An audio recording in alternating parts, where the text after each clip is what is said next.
For all those who were living in the cave and missed it, Liverpool lost the Champions League final to Real Madrid with a big turning point and talking point being when Real Madrid enforcer and captain Sergio Ramos unlocked the Liverpool talisman Mohamed Salah.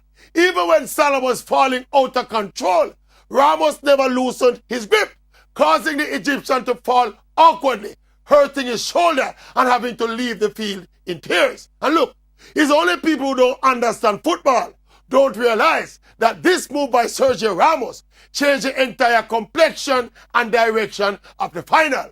Ramos effectively took out the Liverpool danger man and mashed up the entire Liverpool meds. And look, we hear people talking about it was not deliberate and it was a professional foul and it was unfortunate and blah, blah, blah.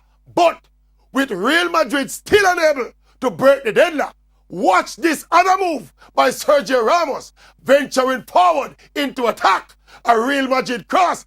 Watch Ramos elbow the face of Liverpool keeper Loris Karius. The ball was nowhere in sight and Ramos directly attacked the Liverpool keeper, leaving Karius distraught and discombobulated. And the very next minute, with his very next touch of the ball, Karius head still mashed up from the elbow to the ball and carrying Benzema's foot. One love. For the first of his two complimentary goals presented to Real Madrid. Game, set, match, and title.